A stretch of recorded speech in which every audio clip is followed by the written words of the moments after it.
It's getting late. Time for your story, I think. This is Christopher Lee. Welcome to Fireside Tales.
Edgar Allan Poe's Black Cat.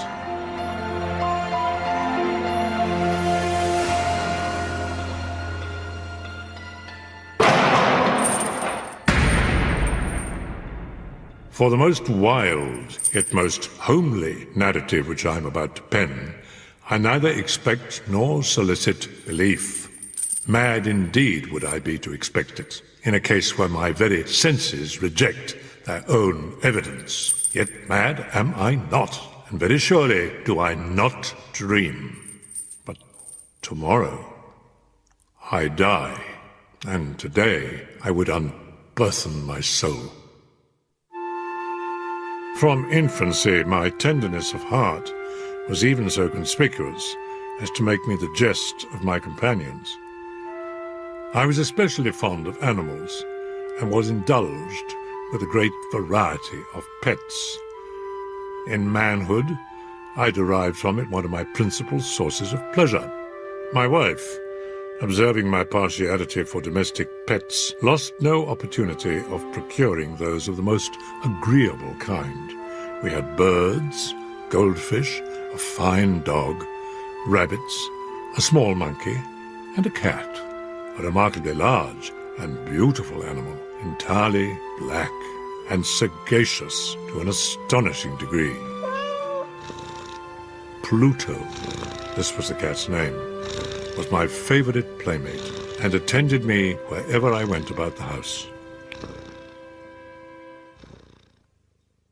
Our friendship lasted for several years, during which my character, through the instrumentality of the fiend, intemperance, experienced a radical alteration. I grew moody, irritable, regardless of the feelings of others. I used intemperate language to my wife. I even offered her personal violence. My pets, of course, were made to feel the change in my disposition. I not only neglected, but ill-used them. For Pluto, I retained sufficient regard to restrain me from maltreating him. But at length, even Pluto began to experience the effects of my ill temper. One night, returning home much intoxicated, I fancied that the cat avoided my presence. The fury of a demon instantly possessed me. I took from my waistcoat pocket a penknife, grasped the poor beast by the throat, and deliberately cut one of its eyes from the socket. When I had slept off the night's debauch, I experienced remorse for the crime, but it was a feeble, equivocal feeling. The cat slowly recovered. The socket of the lost eye presented a frightful appearance, but he no longer appeared to suffer any pain. He went about the house as usual, but fled in at my approach. I was at first grieved by this evident dislike on the part of a creature which had once loved me, but this feeling soon gave place to irritation, and then came, as if to my final overthrow, the spirit of perverseness. The longing to do wrong for wrong's sake only urged me to consummate the injury I had inflicted upon the unoffending brute. I slipped a noose about its neck and hung it to the limb of a tree. Hung it, the tears streaming from my eyes and the bitterest remorse at my heart.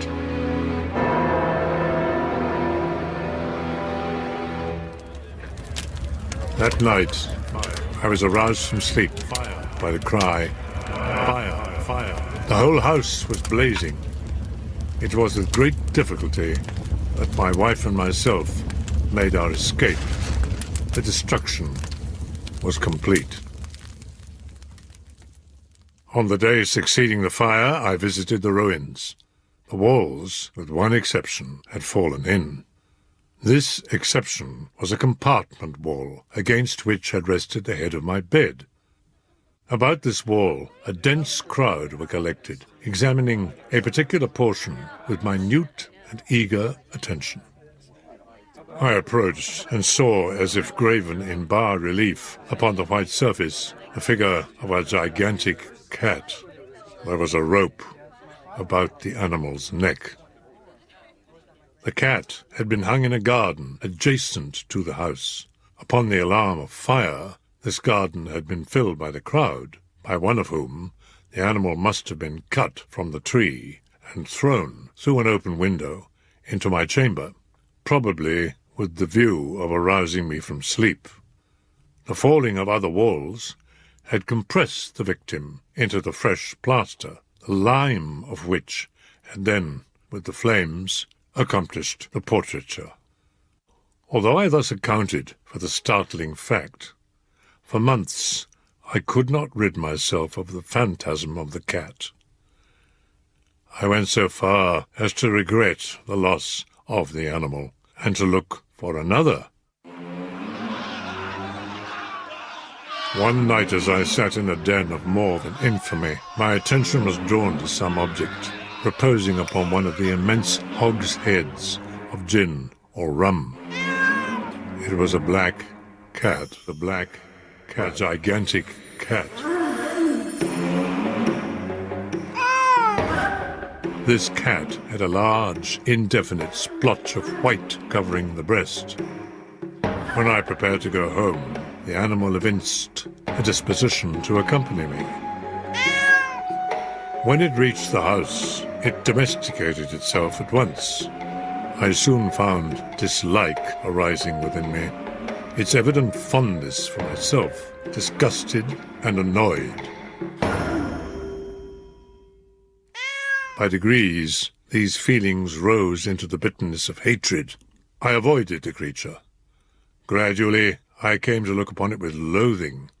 What added to my hatred of the beast was the discovery the morning after I brought it home that, like Pluto, it also had been deprived of one of its eyes. Its partiality for myself, however, seemed to increase. Whenever I sat, it would crouch beneath my chair, or spring upon my knees, covering me with caresses. If I arose to walk, it would get between my feet and nearly throw me down. My wife had called my attention more than once to the white hair which constituted the sole visible difference between the strange beast and the one I had destroyed. This mark had been indefinite, but by slow degrees it had assumed a distinct outline. It was now the representation of an object that I shudder to name, of a hideous, of a ghastly thing, the gallows.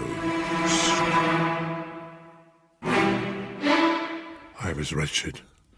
Neither by day nor by night knew I the blessing of rest. During the former, the creature left me no moment alone, and in the latter, I started from dreams of unutterable fear to find the hot breath of the thing upon my face, from the ungovernable outbursts of a fury to which I now abandoned myself. My uncomplaining wife was the most usual and the most patient of sufferers.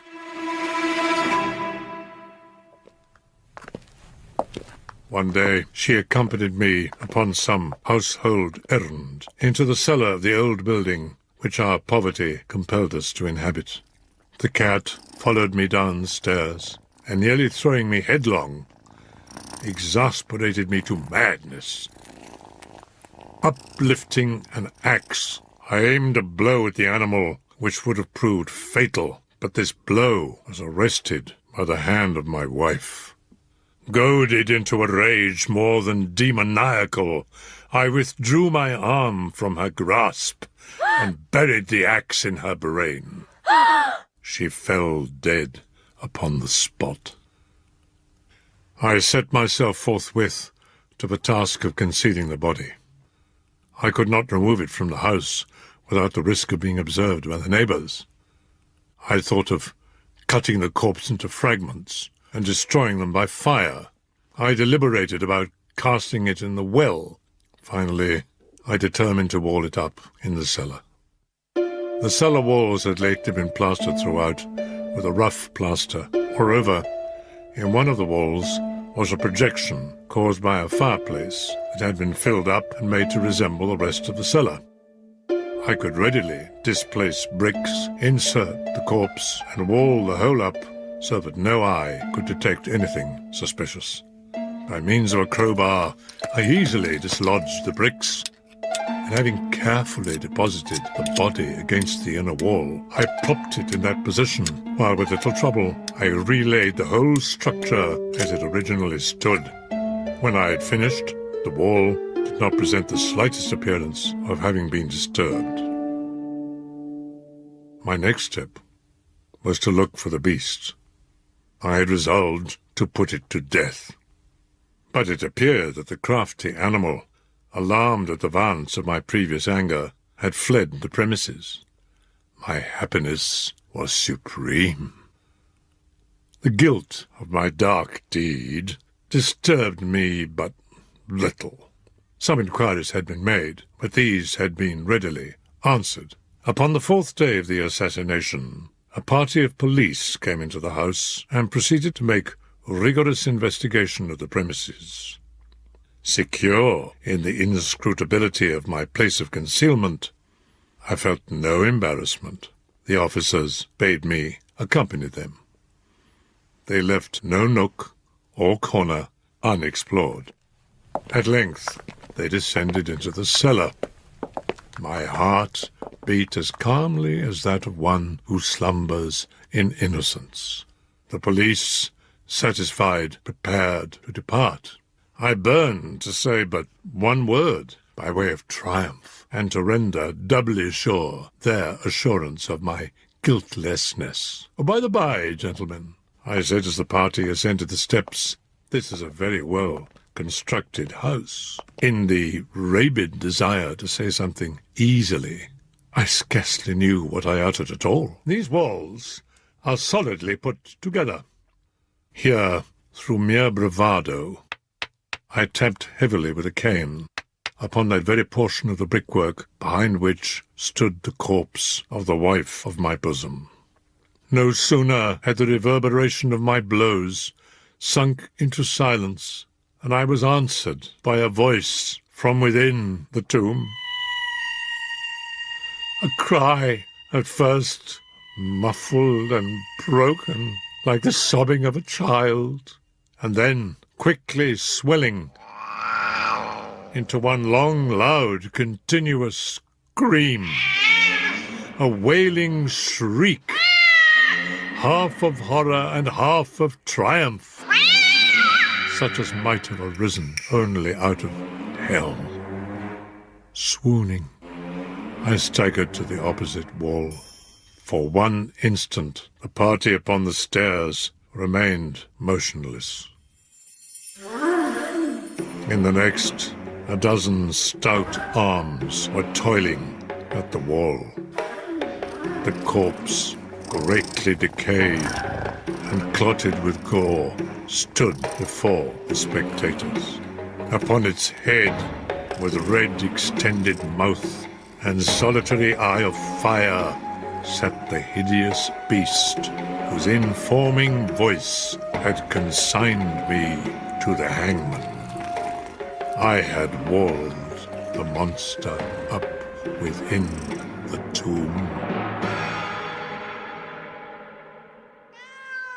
The Raven. Once upon a midnight dreary, while I pondered weak and weary over many a quaint and curious volume of forgotten lore, while I nodded, nearly napping, suddenly there came a tapping, as of someone gently rapping at my chamber door. "'Tis some visitor," I muttered, tapping at my chamber door. Only this, and nothing more. Distinctly I remember it was in the bleak December, and each separate dying ember wrought its ghost upon the floor. Eagerly I wished the morrow. Vainly I had sought to borrow from my books surcease of sorrow, sorrow for the lost Lenore, for the rare and radiant maiden whom the angels named Lenore. Nameless here forevermore. And the silken, sad, uncertain rustling of each purple curtain thrilled me, filled me with fantastic terrors never felt before, so that now, to still the beating of my heart, I stood repeating, "'Tis some visitor entreating entrance at my chamber door, some late visitor entreating entrance at my chamber door. This it is, and nothing more." Presently my soul grew stronger. Hesitating then no longer, "Sir," said I, "or Madam, truly your forgiveness I implore, but the fact is I was napping, and so gently you came rapping, and so faintly you came tapping at my chamber door, that I scarce was sure I heard you. Here I opened wide the door."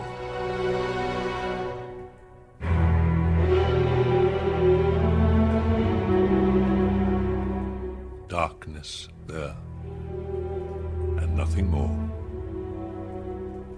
Deep into that darkness peering, long I stood there, wondering, fearing, doubting, dreaming dreams no mortal ever dared to dream before. But the silence was unbroken, and the darkness gave no token, and the only word there spoken was the whispered word, Lenore. This I whispered, and an echo murmured back the word, Lenore. Merely this, and nothing more. Back into the chamber turning, all my soul within me burning, soon again I heard a tapping somewhat louder than before. Surely, said I, surely that is something at my window lattice. Let me see, then, what thereat is, and this mystery explore. Let my heart be still a moment, and this mystery explore. 'Tis the wind, and nothing more. Open here, I flung the shutter, when, with many a flirt and flutter, in there stepped a stately raven of the saintly days of yore. Not the least obeisance made he, not a minute stopped or stayed he, but with mien of lord or lady, perched above my chamber door, perched upon a bust of Pallas, just above my chamber door, perched and sat, and nothing more. Then this ebony bird beguiling my sad fancy into smiling, by the grave and stern decorum of the countenance it wore. Though thy crest be shorn and shaven, thou, I said, art sure no craven, ghastly, grim, and ancient raven, wandering from the nightly shore. Tell me what thy lordly name is on the night's Plutonian shore. Quoth the raven, nevermore.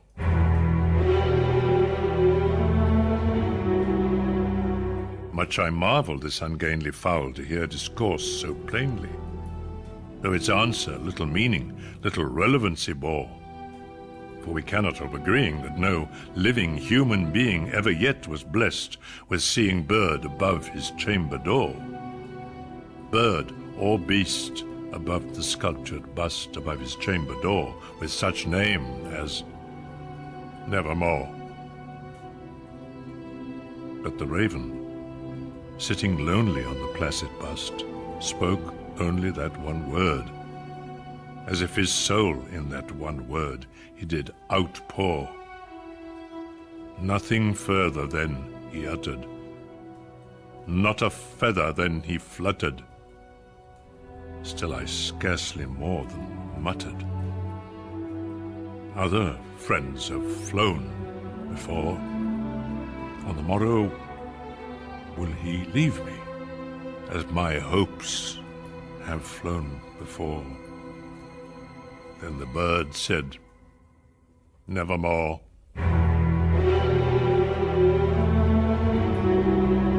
Startled at the stillness broken by replies so aptly spoken. Doubtless, said I, what it utters is its only stock and store, caught from some unhappy master, whom unmerciful disaster followed fast, and followed faster, until his songs one burden bore, till the dirges of his hope that melancholy burden bore of never, nevermore. But the raven, still beguiling all my sad soul into smiling, straight I wheeled a cushioned seat in front of bird and bust and door. Then upon the velvet sinking, I betook myself to linking fancy unto fancy, thinking what this ominous bird of yore, what this grim, ungainly, gaunt, and ominous bird of yore meant in croaking evermore. This I sat engaged in guessing, but no syllable expressing to the fowl, whose fiery eyes now burned into my bosom's core. This and more. I sat divining, with my head at ease reclining, on the cushion's velvet violet lining that the lamplight gloated o'er. But whose velvet violet lining, with the lamplight gloating o'er, she shall press, nevermore. Then methought the air grew denser, perfumed from an unseen censer swung by seraphim, whose footfalls tinkled on the tufted floor. Wretch, I cried, thy God hath lent thee. By these angels he has sent thee respite and nepenthe from thy memories of Lenore. Quaff, oh quaff this kind nepenthe, and forget this lost Lenore. Quoth the raven, nevermore. Prophet, said I, thing of evil, prophet still, if bird or devil, whether tempter sent, or whether tempest tossed thee here ashore, desolate, yet all undaunted, on this desert land enchanted, on this home by horror haunted, tell me truly, I implore, is there balm in Gilead? Tell me, I implore. Quoth the raven, nevermore. Prophet, said I, thing of evil, prophet still, if bird or devil, by that heaven that bends above us, by that God we both adore, tell this soul with sorrow laden, if within the distant Aidenn it shall clasp a sainted maiden whom the angels named Lenore. Clasp a rare and radiant maiden whom the angels named Lenore. Quoth the raven, nevermore.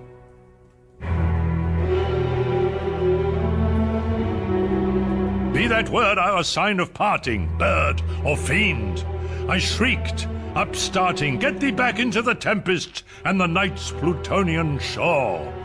Leave no black plume as a token of that lie thy soul hath spoken. Leave my loneliness unbroken, quit the bust above my door. Take thy beak from out my heart, and take thy form from off my door. Quoth the raven, nevermore.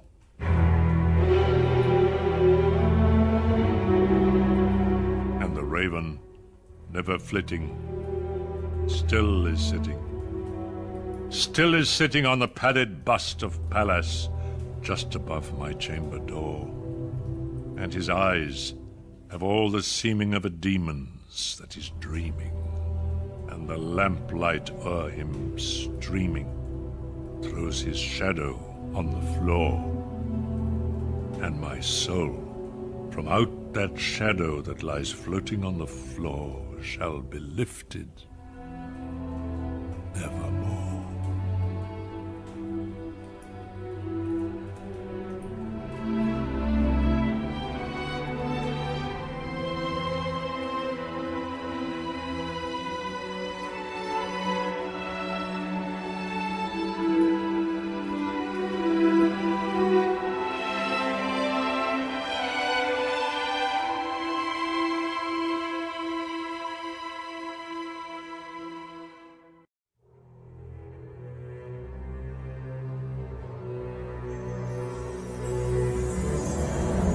In that flooded land of memories,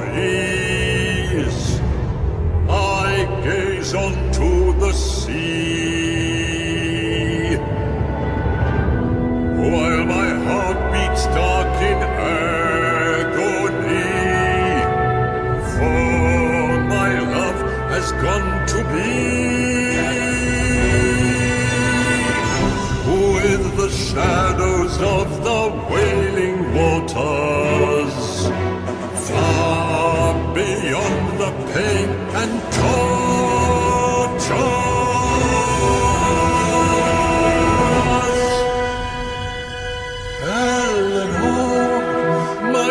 sweet as Eleanor. I have no tears no more, they are gone before. Eleanor, the one that I adore.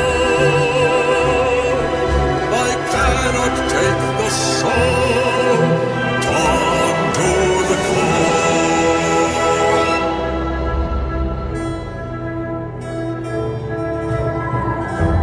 In the vaults of my whole sanity, I hide the secret shrine to worship vast anxiety, that my soul will be declined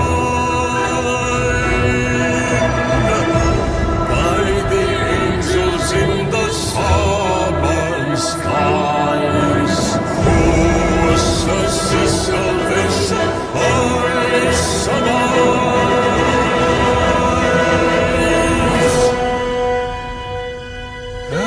Eleanor, my sweetest Eleanor,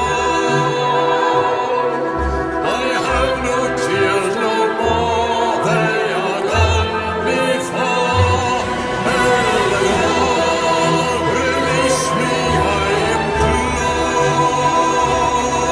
My soul beneath the floor, rest nevermore.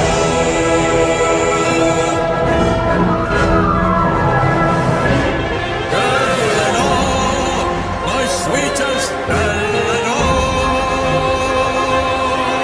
I have no tears no more, they are gone before.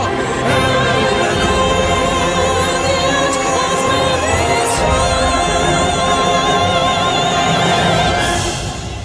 I fancy days of yore with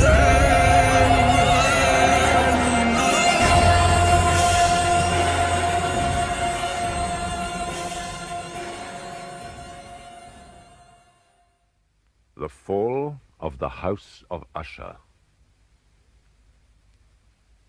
During the whole of a dull, dark, and soundless day in the autumn of the year, when the clouds hung oppressively low in the heavens, I had been passing alone, on horseback, through a singularly dreary tract of country, and at length found myself, as the shades of the evening drew on, within view of the melancholy house of Usher. I know not how it was, but with the first glimpse of the building, a sense of insufferable gloom pervaded my spirit. I say insufferable, for the feeling was unrelieved by any of that half-pleasurable, because poetic, sentiment with which the mind usually receives even the sternest natural images of the desolate or terrible. I looked upon the scene before me, upon the mere house, and the simple landscape features of the domain, upon a few rank sedges, and upon a few white trunks of decayed trees, with an utter depression of soul which I can compare to no earthly sensation. What was it, I paused to think, what was it that so unnerved me in the contemplation of the house of Usher? It was a mystery all insoluble, nor could I grapple with the shadowy fancies that crowded upon me as I pondered. I reined my horse to the precipitous brink of a black and lurid lake that lay in unruffled lustre by the dwelling, and gazed down, but with a shudder even more thrilling than before, upon the remodeled and inverted images of the grey sedge, and the ghastly tree stems, and the vacant and eye-like windows. Nevertheless, in this mansion of gloom I now proposed to myself a sojourn of some weeks. Its proprietor, Roderick Usher, had been one of my boon companions in boyhood, but many years had elapsed since our last meeting. A letter, however, had lately reached me in a distant part of the country, a letter from him, which, in its wildly importunate nature, had admitted of no other than a personal reply. The manuscript gave evidence of nervous agitation. The writer spoke of acute bodily illness, of a mental disorder which oppressed him, and of an earnest desire to see me as his best and indeed his only personal friend. with a view of attempting, by the cheerfulness of my society, some alleviation of his malady.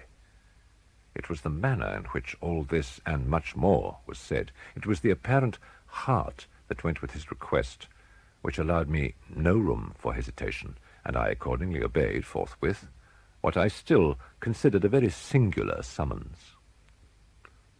Although as boys we had been even intimate associates, yet I really knew little of my friend. His reserve had always been excessive and habitual. I was aware, however, that his very ancient family had been noted for a peculiar sensibility of temperament, displaying itself through long ages in many works of exalted art, and manifested of late in repeated deeds of munificent yet unobtrusive charity, as well as in a passionate devotion to the intricacies of musical science. I had learned, too, the very remarkable fact that the stem of the Usher race, all time-honored as it was, had put forth at no period any enduring branch. In other words, that the entire family lay in the direct line of descent and had always, with very trifling and very temporary variation, so lain. It was this deficiency, I considered, while running over in thought the perfect keeping of the character of the premises with the accredited character of the people, and while speculating upon the possible influence which the one, in a long lapse of centuries, might have exercised upon the other, it was this deficiency, perhaps, of collateral issue, and the consequent undeviating transmission from sire to son of the patrimony with the name, which had at length so identified the two as to merge the original title of the estate in the quaint and equivocal appellation of the House of Usher, an appellation which seemed to include in the minds of the peasantry who used it both the family and the family mansion. When I again uplifted my eyes to the house itself from its image in the pool, there grew in my mind a strange fancy, a fancy so ridiculous indeed that I but mention it to show the vivid force of the sensations which oppressed me. I had so worked upon my imagination as really to believe that about the whole mansion and domain there hung an atmosphere which had no affinity with the air of heaven, but which had reeked up from the decayed trees and the grey wall and the silent tarn, a pestilent and mystic vapour, dull, sluggish, faintly discernible, and leaden-hued. Shaking off from my spirit what must have been a dream, I scanned more narrowly the real aspect of the building. Its principal feature seems to be that of excessive antiquity. The discoloration of ages had been great. Minute fungi overspread the whole exterior, hanging in a fine tangled webwork from the eaves. Yet all this was apart from any extraordinary dilapidation. Beyond this indication of extensive decay, however, the fabric gave little token of instability. Perhaps the eye of a scrutinizing observer might have discovered a barely perceptible fissure, which, extending from the roof of the building in front, made its way down the wall in a zigzag direction until it became lost in the sullen waters of the town. Noticing these things, I rode over a short causeway to the house. A servant in waiting took my horse, and I entered the Gothic archway of the hall. A valet of stealthy step thence conducted me in silence through many dark and intricate passages in my progress to the studio of his master. Much that I encountered on the way contributed, I know not how, to heighten the vague sentiments of which I have already spoken. While the objects around me, while the carvings of the ceilings, the sombre tapestries of the walls, the ebon blackness of the floors, and the phantasmagoric armorial trophies which rattled as I strode, were but matters to which I had been accustomed from my infancy, I still wondered to find how unfamiliar were the fancies which ordinary images were stirring up. The valet now threw open a door and ushered me into the presence of his master. The room in which I found myself was very large and lofty. The windows were long, narrow, and pointed, and at so vast a distance from the black oaken floor as to be altogether inaccessible from within. Feeble gleams of encrimsoned light made their way through the trellised panes, and served to render sufficiently distinct the more prominent objects around. The eye, however, struggled in vain to reach the remoter angles of the chamber or the recesses of the vaulted and fretted ceiling. dark draperies hung upon the walls. The general furniture was profuse, comfortless, antique, and tattered. Many books and musical instruments lay scattered about, but failed to give any vitality to the scene. I felt that I breathed in an atmosphere of sorrow. An air of stern, deep, and irredeemable gloom hung over and pervaded all. Upon my entrance, Usher arose from a sofa on which he had been lying at full length and greeted me with a vivacious warmth which had much in it, I at first thought, of an overdone cordiality, of the constrained effort of the ennuyé man of the world. A glance, however, at his countenance convinced me of his perfect sincerity. We sat down, and for some moments, while he spoke not, I gazed upon him with a feeling half of pity, half of awe. Surely a man had never before so terribly altered in so brief a period as had Roderick Usher. It was with difficulty that I could bring myself to admit the identity of the one being before me with the companion of my early boyhood. The ghastly pallor of the skin and the miraculous lustre of the eye, above all things, startled and even awed me. The silken hair, too, had been suffered to grow, all unheeded, and as in its wild gossamer texture it floated rather than fell about the face, I could not, even with effort, connect its arabesque expression with any idea of simple humanity. In the manner of my friend, I was at once struck with an incoherence and inconsistency, and I soon found this to arise from a series of feeble and futile struggles to overcome an habitual trepidancy and excessive nervous agitation. His action was alternately vivacious and sullen.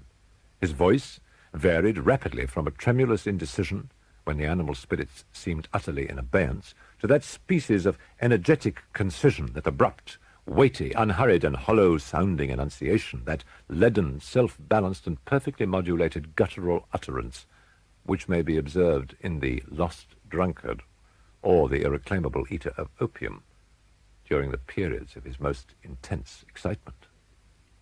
It was thus that he spoke of the object of my visit, of his earnest desire to see me, and of the solace he expected me to afford him. He entered at some length into what he conceived to be the nature of his malady. It was, he said, a constitutional and a family evil, and one for which he despaired to find a remedy. A mere nervous affection, he immediately added, which would undoubtedly soon pass off. It displayed itself in a host of unnatural sensations. Some of these, as he detailed them, interested and bewildered me. He suffered much from a morbid acuteness of the senses. The most insipid food was alone endurable. He could wear only garments of certain texture. The odors of all flowers were oppressive. His eyes were tortured by even a faint light, and there were but peculiar sounds, and these from stringed instruments which did not inspire him with horror. To an anomalous species of terror I found him a bounden slave. "I shall perish," said he. "I must perish in this deplorable folly. In this unnerved, in this pitiable condition, I feel that the period will sooner or later arrive when I must abandon life and reason together in some struggle with the grim phantasm, fear." I learned, moreover, at intervals and through broken and equivocal hints, another singular feature of his mental condition. He was enchained by certain superstitious impressions in regard to the dwelling which he tenanted, and whence for many years he had never ventured forth. In regard to an influence which some peculiarities in the mere form and substance of his family mansion had, by dint of long sufferance, he said, obtained over his spirit. He admitted, however, although with hesitation, that much of the peculiar gloom which thus afflicted him could be traced to a more natural and far more palpable origin, to the severe and long-continued illness, indeed to the evidently approaching dissolution of a tenderly beloved sister, his sole companion for long years, his last and only relative on earth. Her decease, he said with a bitterness which I can never forget, would leave him, the hopeless and the frail, the last of the ancient race of the Ushers.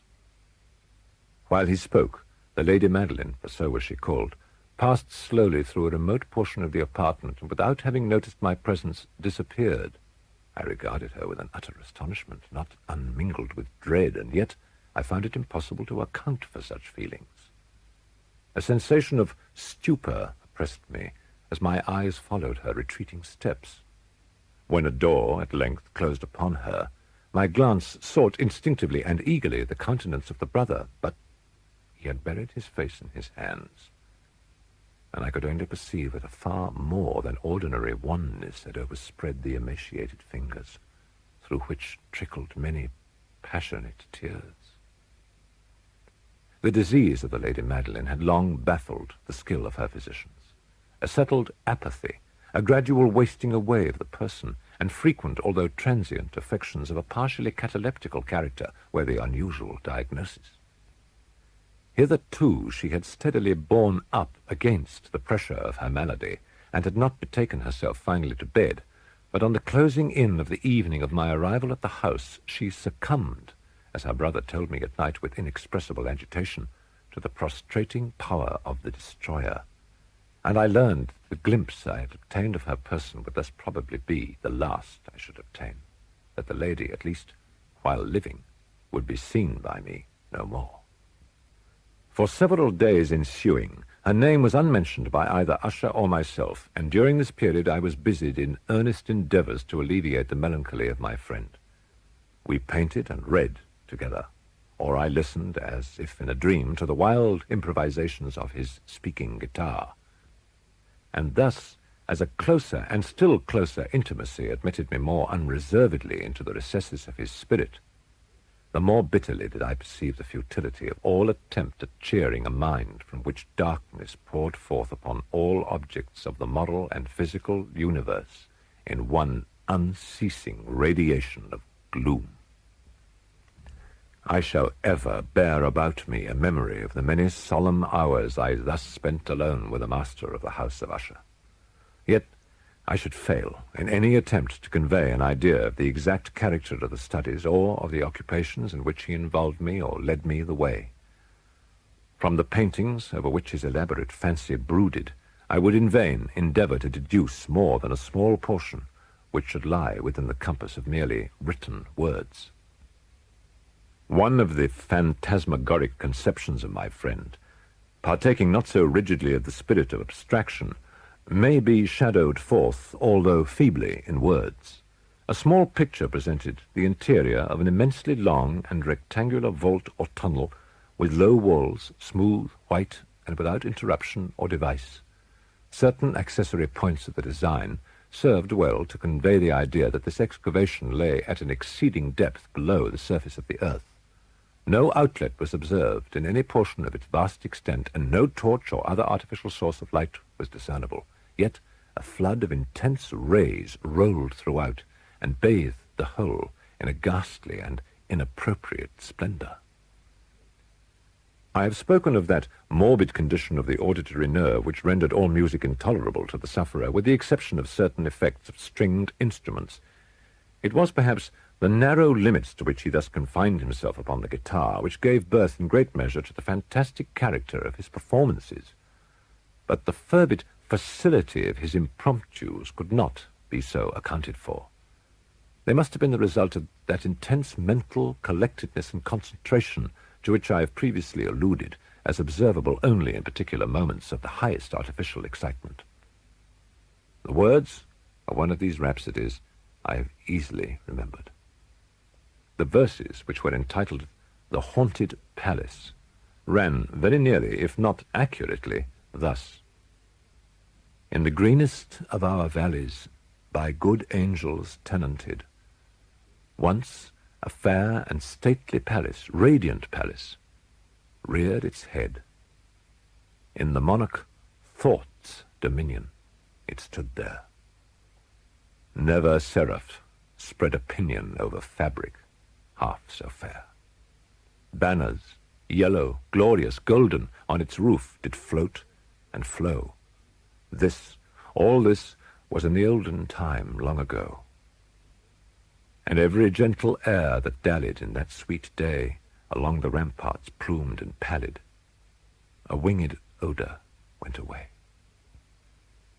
Wanderers in that happy valley, through 2 luminous windows, saw spirits moving musically to a lute's well-tuned law round about a throne, where, sitting, Porphyrogeny, in state his glory well befitting, the ruler of the realm was seen.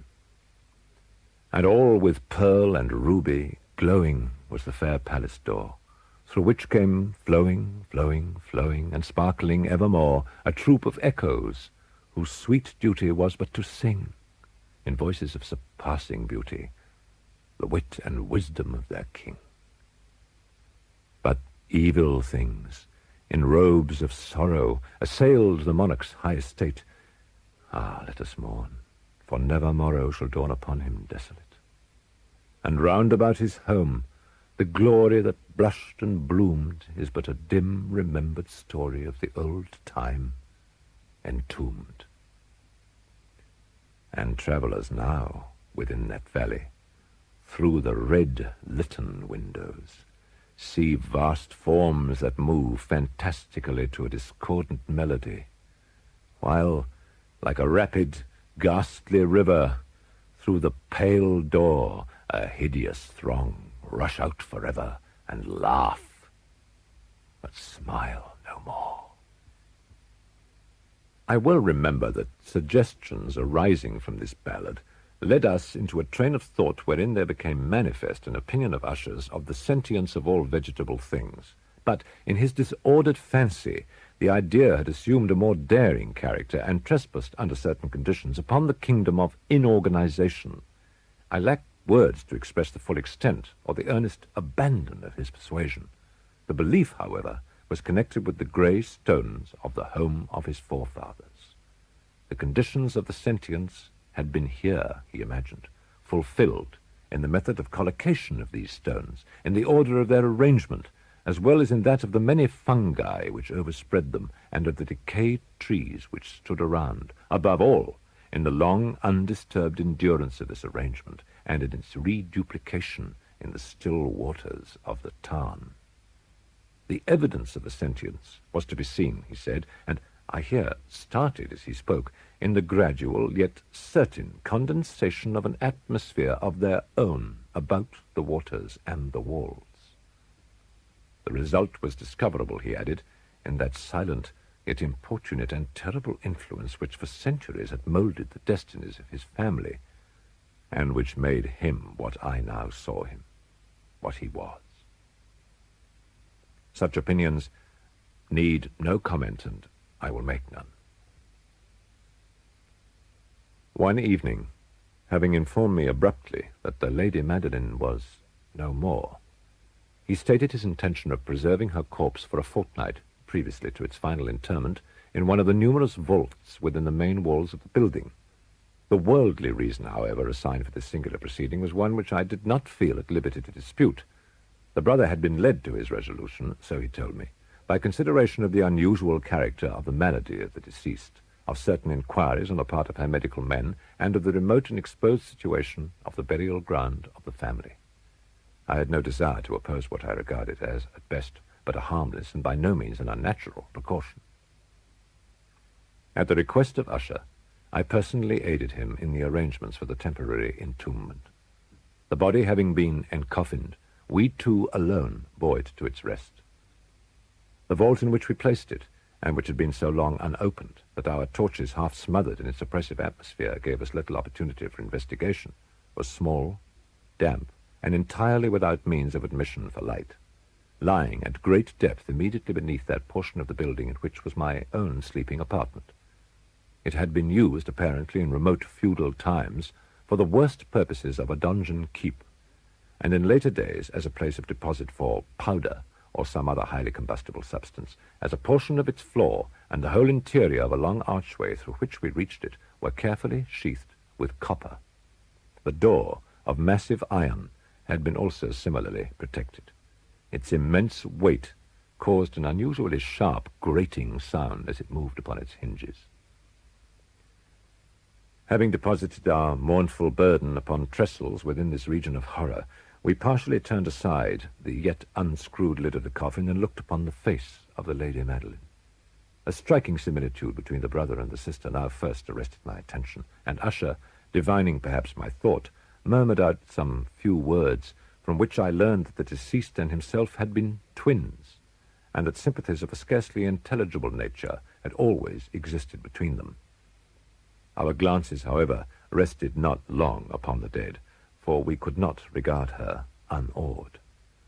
The disease, which had thus entombed the lady in the maturity of youth, had left, as usual in all maladies of a strictly cataleptical character, the mockery of a faint blush upon the bosom and the face, and that suspiciously lingering smile upon the lip which is so terrible in death. We replaced and screwed down the lid, and having secured the door of iron, made our way with toil into the scarcely less gloomy apartments of the upper portion of the house. And now, some days of bitter grief having elapsed, an observable change came over the features of the mental disorder of my friend.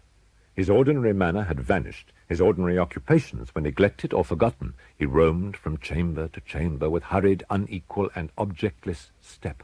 The pallor of his countenance had assumed, if possible, a more ghastly hue, but the luminousness of his eye had utterly gone out.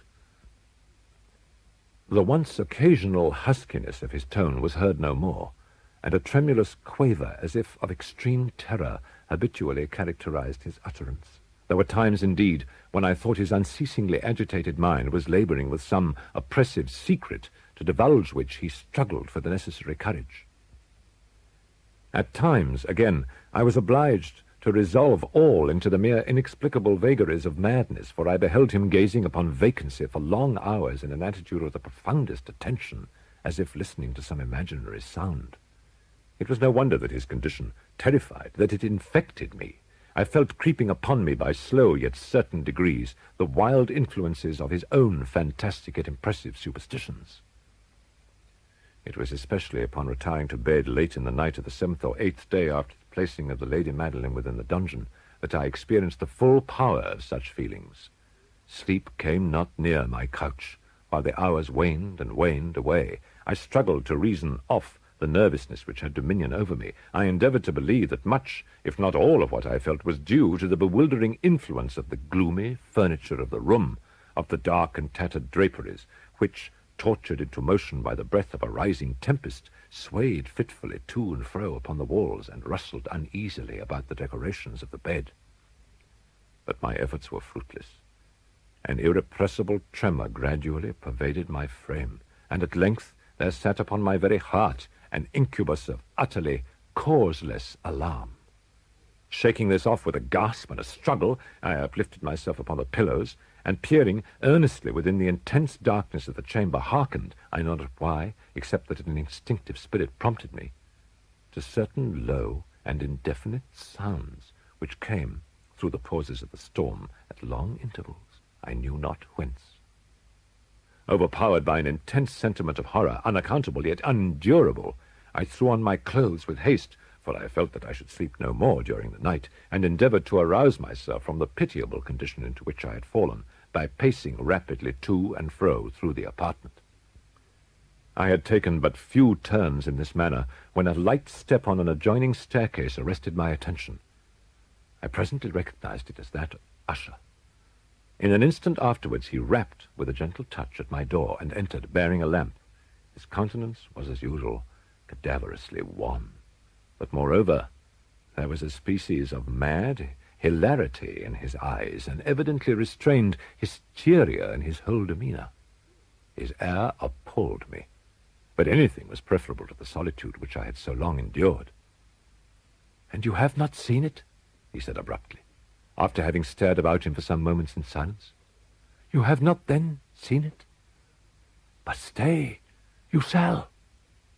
Thus speaking, and having carefully shaded his lamp, he hurried to one of the casements and threw it freely open to the storm.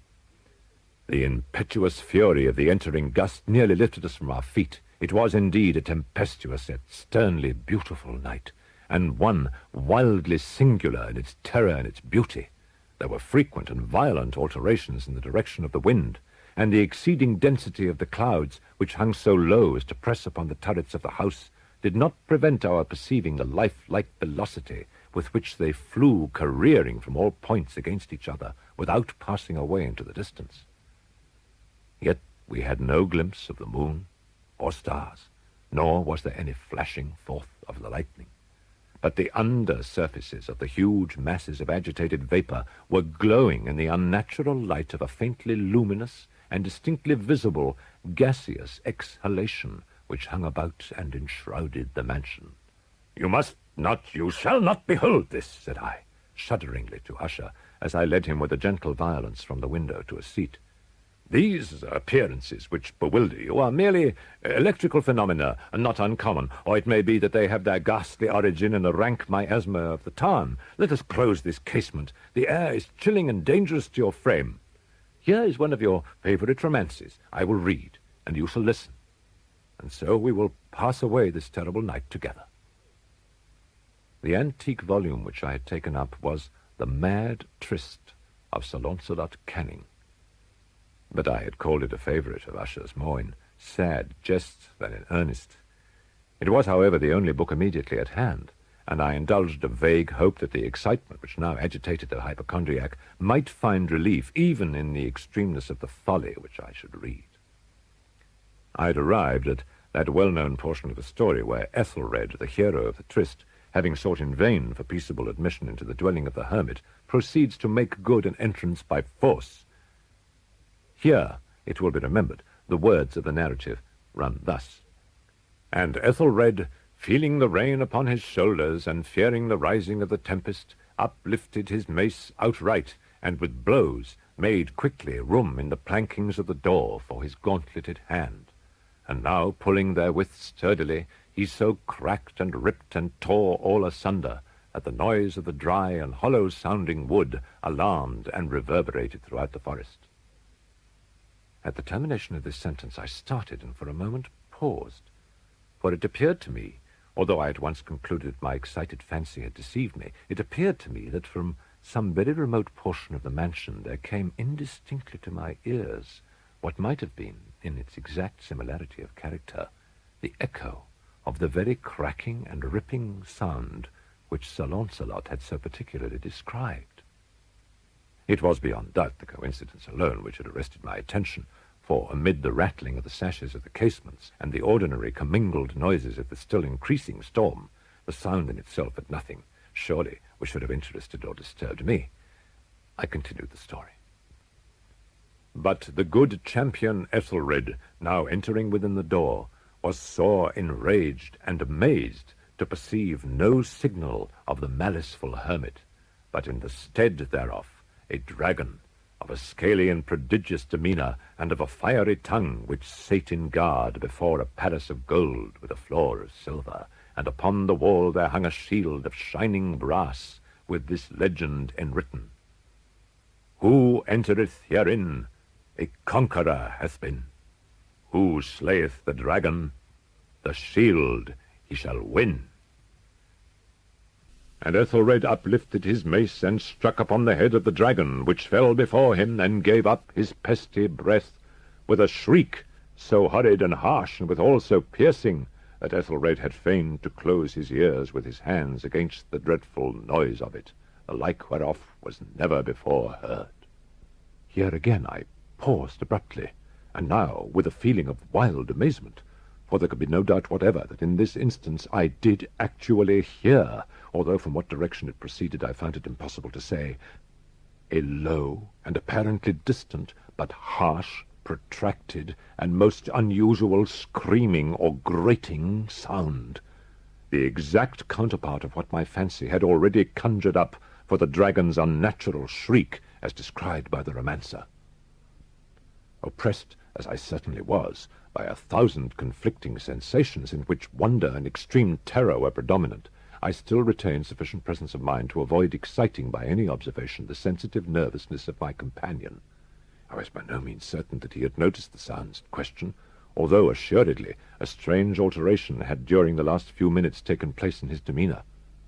From a position fronting my own, he had gradually brought round his chair so as to sit with his face to the door of the chamber, and thus I could but partially perceive his features, although I saw that his lips trembled as if he were murmuring inaudibly. He rocked from side to side with a gentle yet constant and uniform sway. Having rapidly taken notice of all this, I resumed the narrative of Sir Launcelot, which thus proceeded. And now the champion, having escaped from the terrible fury of the dragon, bethinking himself of the brazen shield and of the breaking up of the enchantment which was upon it, removed the carcass from out of the way before him, and approached valorously over the silver pavement of the castle to where the shield was upon the wall, which in sooth tarried not for his full coming, but fell down at his feet upon the silver floor with a mighty, great, and terrible ringing sound. No sooner had these syllables passed my lips than, as if a shield of brass had indeed at the moment fallen heavily upon a floor of silver, I became aware of a distinct, hollow, metallic, and clangorous, yet apparently muffled reverberation. Completely unnerved, I leaped to my feet, but the measured rocking movement of Usher was undisturbed. I rushed to the chair in which he sat. His eyes were bent fixedly before him, and throughout his whole countenance there reigned a stony rigidity. But as I placed my hand upon his shoulder, there came a strong shudder over his whole person. A sickly smile quivered about his lips, and I saw that he spoke in a low, hurried, and gibbering murmur, as if unconscious of my presence. Bending closely over him, I at length drank in the hideous import of his words. Not hear it? Yes, I hear it, and I have heard it.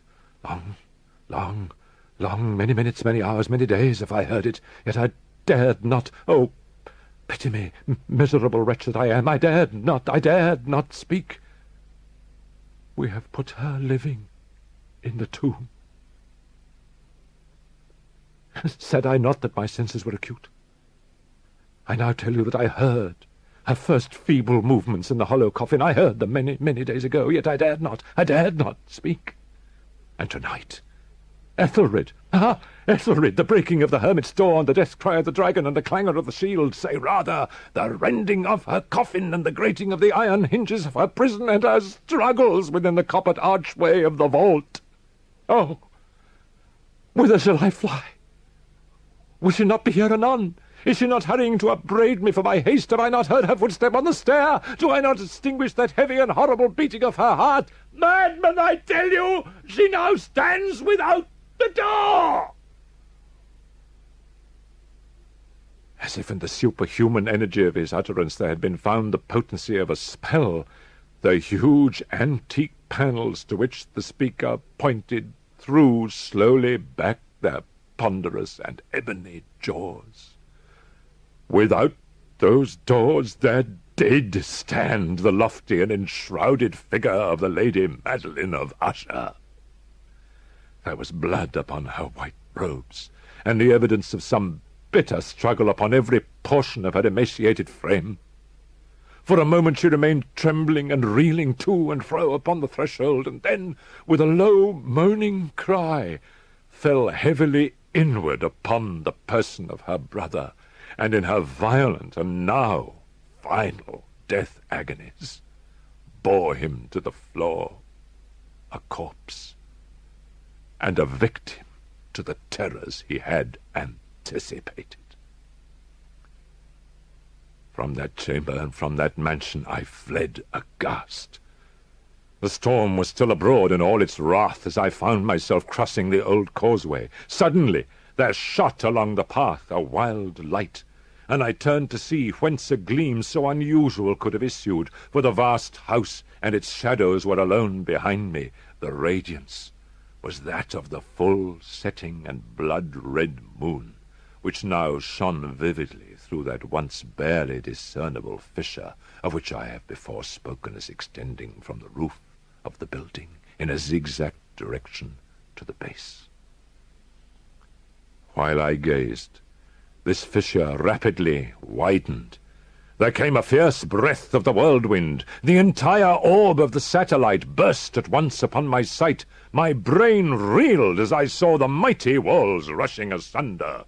There was a long, tumultuous shouting sound like the voice of 1,000 waters, and the deep and dank lake at my feet closed sullenly and silently over the fragments of the House of Usher. The pit and the pendulum. I was sick, sick unto death with that long agony, and when they at length unbound me and I was permitted to sit, I felt that my senses were leaving me. The sentence, the dread sentence of death, was the last of distinct accentuation which reached my ears. After that, the sound of the inquisitorial voices seemed merged in one dreamy, indeterminate hum. This only for a brief period, for presently I heard no more. Yet for a while I saw, but with how terrible an exaggeration, I saw the lips of the black-robed judges. They appeared to me white, whiter than the sheet upon which I traced these words, and thin even to grotesqueness, thin with the intensity of their expression of firmness, of immovable resolution, of stern contempt of human torture. I saw that the decrees of what to me was fate were still issuing from those lips. I saw them writhe with a deadly locution. I saw them fashion the syllables of my name, and I shuddered because no sound succeeded. I saw, too, for a few moments of delirious horror, the soft and nearly imperceptible waving of the sable draperies which enwrapped the walls of the apartment. And then there stole into my fancy, like a rich musical note, the thought of what sweet rest there must be in the grave. The thought came gently and stealthily, and it seemed long before it attained full appreciation. But just as my spirit came at length properly to feel and entertain it, the figures of the judges vanished, as if magically, from before me. The tall candles sank into nothingness. Their flames went out utterly. The blackness of darkness supervened. All sensations appeared swallowed up in a mad, rushing descent, as of the soul into Hades. Then silence and stillness and night were the universe. I had swooned, but still will not say that all of consciousness was lost. What of it remained I will not attempt to define or even to describe, yet all was not lost. In the deepest slumber, no. In delirium, no. In a swoon, no. In death, no. Even in the grave, all is not lost. Else there is no immortality for man. Arousing from the most profound of slumbers, we break the gossamer web of some dream. Yet in a second afterward, so frail may that web have been, we remember not that we have dreamed. In the return to life from the swoon, there are two stages. First, that of the sense of mental or spiritual. Secondly, that of the sense of physical existence. It seems probable that if, upon reaching the second stage, we could recall the impressions of the first, we would find these impressions eloquent in memories of the gulf beyond. And that gulf is what? How, at least, shall we distinguish its shadows from those of the tomb? These shadows of memory tell, indistinctly, of tall figures that lifted and bore me in silence, down, down, still down, till a hideous dizziness oppressed me at the mere idea of the interminableness of the descent. After this, I call to mind flatness and dampness, and then all is madness, the madness of a memory which busies itself among forbidden things. Very suddenly there came back to my soul motion and sound, the tumultuous motion of my heart, and in my ears the sound of its beating. Then a pause, in which all is blank. And again sound and motion and touch, a tingling sensation pervading my frame. Then the mere consciousness of existence, without thought, a condition which lasted long. And very suddenly thought, and shuddering terror, and earnest endeavor to comprehend my true state, then a strong desire to lapse into insensibility, then a rushing revival of soul, and a successful effort to move, And now, a full memory of the trial, of the judges, of the sable draperies, of the sentence, of the sickness, of the swoon. So far, I had not opened my eyes. I felt that I lay upon my back, unbound. I reached out my hand, and it fell heavily upon something damp and hard. There I suffered it to remain for many minutes while I strove to imagine where and what I could be. I longed, yet dared not, to employ my vision. I dreaded the first glance at objects around me. It was not that I feared to look upon things horrible, but that I grew aghast lest there should be nothing to see. At length, with a wild desperation at heart, I quickly unclosed my eyes. My worst thoughts then were confirmed. The blackness of eternal night encompassed me. I struggled for breath. The intensity of the darkness seemed to oppress and stifle me. The atmosphere was intolerably close. I still lay quietly and made effort to exercise my reason. I brought to mind the inquisitorial proceedings and attempted from that point to deduce my real condition. The sentence had passed, and it appeared to me that a very long interval of time had since elapsed, yet not for a moment did I suppose myself actually dead. Such a supposition, notwithstanding what we read in fiction, is altogether inconsistent with real existence. But where and in what state was I? The condemned to death, I knew, perished usually at the auto da fes, and one of these had been held on the very night of the day of my trial. Had I been remanded to my dungeon to await the next sacrifice, which would not take place for many months? This, I at once saw, could not be. Victims had been in immediate demand. Moreover, my dungeon, as well as all the condemned cells at Toledo, had stone floors. A fearful idea now suddenly drove the blood in torrents upon my heart, and I at once started to my feet, trembling convulsively in every fibre. I thrust my arms wildly above and around me in all directions. I felt nothing, yet dreaded to move a step, lest I should be impeded by the walls of a tomb. Perspiration burst from every pore and stood in cold, big beads upon my forehead. The agony of suspense grew at length intolerable, and I cautiously moved forward, with my arms extended and my eyes straining from their sockets in the hope of catching some faint ray of light. I proceeded for many paces, but still all was blackness and vacancy. I breathed more freely. It seemed evident that mine was not, at least, the most hideous of fates. And now, as I still continued to step cautiously onward, there came thronging upon my recollection 1,000 vague rumors of the horrors of Toledo. Of the dungeons there had been strange things narrated, fables I had always deemed them, but yet strange and too ghastly to repeat save in a whisper. Was I left to perish of starvation in this subterranean world of darkness, or what fate, perhaps even more fearful, awaited me?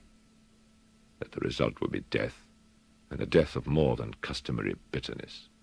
I knew too well the character of my judges to doubt. The mode and the hour were all that occupied or distracted me. My outstretched hands at length encountered some solid obstruction. It was a wall, seemingly of stone masonry, very smooth, slimy, and cold. I followed it up, stepping with all the careful distrust with which certain antique narratives had inspired me. This process, however, afforded me no means of ascertaining the dimensions of my dungeon, as I might make its circuit and return to the point whence I set out, without being aware of the fact, so perfectly uniform seemed the wall. I therefore sought the knife which had been in my pocket when led into the inquisitorial chamber, but it was gone. My clothes had been exchanged for a wrapper of coarse serge. I had thought of forcing the blade in some minute crevice of the masonry so as to identify my point of departure. The difficulty, nevertheless, was but trivial, although in the disorder of my fancy it seemed at first insuperable. I tore a part of the hem from the robe, and placed the fragment at full length and at right angles to the wall. In groping my way round the prison, I could not fail to encounter this rag upon completing the circuit, so at least I thought. But I had not counted upon the extent of the dungeon, or upon my own weakness. The ground was moist and slippery, I staggered onward for some time when I stumbled and fell.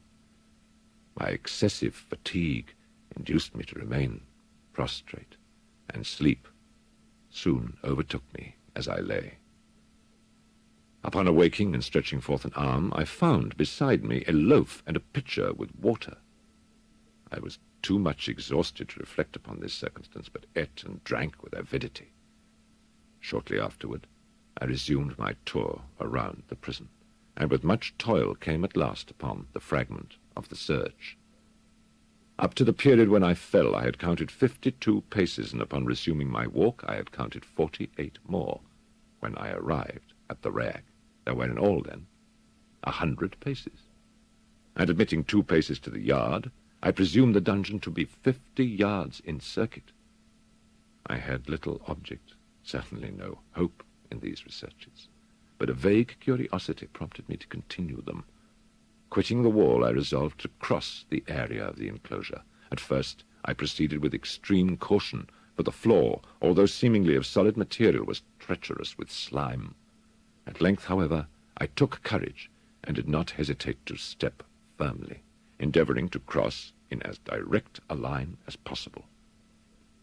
I had advanced some 10 or 12 paces in this manner when the remnant of the torn hem of my robe became entangled between my legs.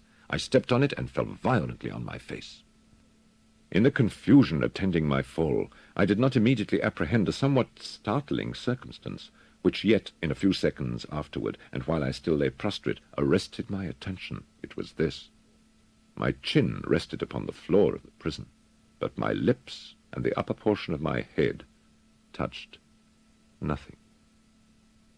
At the same time, my forehead seemed bathed in a clammy vapor, and a peculiar smell of decayed fungus arose to my nostrils. I put forward my arm and shuddered to find that I had fallen at the very brink of a circular pit, whose extent, of course, I had no means of ascertaining at the moment. Groping about the masonry just below the margin, I succeeded in dislodging a small fragment and let it fall into the abyss. For many seconds I hearkened to its reverberations as it dashed against the sides of the chasm in its descent. At length there was a sullen plunge into water, succeeded by loud echoes. At the same moment there came a sound resembling the quick opening and as rapid closing of a door overhead, while a faint gleam of light flashed suddenly through the gloom, and as suddenly faded away. I saw clearly the doom which had been prepared for me, and congratulated myself upon the timely accident by which I had escaped. Another step before my fall, and the world had seen me no more, and the death just avoided was of that very character which I had regarded as fabulous and frivolous in the tales respecting the Inquisition. To the victims of its tyranny there was the choice of death with its direst physical agonies, or death with its most hideous moral horrors. I had been reserved for the latter. By long suffering, my nerves had been unstrung, until I trembled at the sound of my own voice, and had become in every respect a fitting subject for the species of torture which awaited me. Shaking in every limb, I groped my way back to the wall, resolving there to perish rather than risk the terrors of the wells, of which my imagination now pictured many in various positions about the dungeon. In other conditions of mind, I might have had courage to end my misery at once by a plunge into one of these abysses, but now I was the veriest of cowards. Neither could I forget what I had read of these pits, that the sudden extinction of life formed no part of their most horrible plan. Agitation of spirit kept me awake for many long hours, but at length I again slumbered. Upon arousing, I found by my side, as before, a loaf and a pitcher of water. A burning thirst consumed me, and I emptied the vessel at a draught. It must have been drugged, for scarcely had I drunk before I became irresistibly drowsy. A deep sleep fell upon me, a sleep like that of death. How long it lasted, of course, I know not, but when once again I unclosed my eyes, the objects around me were visible by a wild, sulphurous luster, the origin of which I could not at first determine. I was enabled to see the extent and aspect of the prison. In its size I had been greatly mistaken. The whole circuit of its walls did not exceed 25 yards. For some minutes this fact occasioned me a world of vain trouble, vain indeed for what could be of less importance under the terrible circumstances which environed me than the mere dimensions of my dungeon. But my soul took a wild interest in trifles, and I busied myself in endeavours to account for the error I had committed in my measurement. The truth at length flashed upon me. In my first attempt at exploration I had counted 52 paces up to the period when I fell. I must then have been within a pace or two of the fragment of serge. In fact, I had nearly performed the circuit of the vault. I then slept, and upon awaking I must have turned upon my steps, thus supposing the circuit nearly double what it actually was. My confusion of mind prevented me from observing that I began my tour with the wall to the left and ended with the wall to the right. I had been deceived, too, in respect to the shape of the enclosure. In feeling my way, I had found many angles, and thus deduced an idea of great irregularity. So potent is the effect of total darkness upon one arousing from lethargy or sleep. The angles were simply those of a few slight depressions or niches at odd intervals. The general shape of the prison was square. What I had taken for masonry seemed now to be iron or some other metal in huge plates, whose sutures or joints occasioned the depression. The entire surface of this metallic enclosure was rudely daubed in all the hideous and repulsive devices to which the charnel superstition of the monks has given rise. The figures of fiends in aspects of menace, with skeleton forms, and other more really fearful images, overspread and disfigured the walls. I observed that the outlines of these monstrosities were sufficiently distinct, but that the colours seemed faded and blurred, as if from the effects of a damp atmosphere. I now noticed the floor, too, which was of stone. In the centre yawned the circular pit from whose jaws I had escaped, but it was the only one in the dungeon. All this I saw indistinctly, and by much effort, for my personal condition had been greatly changed during slumber. I now lay upon my back, and at full length on a species of low framework of wood. To this I was securely bound by a long strap, resembling a surcingle. It passed in many convolutions about my limbs and body, leaving at liberty only my head and my left arm to such extent that I could, by dint of much exertion, supply myself with food from an earthen dish, which lay by my side on the floor. I saw to my horror that the pitcher had been removed. I say to my horror, for I was consumed with intolerable thirst. This thirst it appeared to be the design of my persecutors to stimulate, for the food in the dish was meat pungently seasoned. Looking upward, I surveyed the ceiling of my prison. It was some 30 or 40 feet overhead and constructed much as the side walls. In one of its panels, a very singular figure riveted my whole attention. It was the painted figure of Time, as he is commonly represented, save that in lieu of a scythe he held what, at a casual glance, I supposed to be the pictured image of a huge pendulum, such as we see on antique clocks. There was something, however, in the appearance of this machine which caused me to regard it more attentively. While I gazed directly upward at it, for its position was immediately over my own, I fancied that I saw it in motion. In an instant afterward, the fancy was confirmed. Its sweep was brief and, of course, slow. I watched it for some minutes, somewhat in fear, but more in wonder. Wearied at length with observing its dull movement, I turned my eyes upon the other objects in the cell. A slight noise attracted my notice, and looking to the floor, I saw several enormous rats traversing it.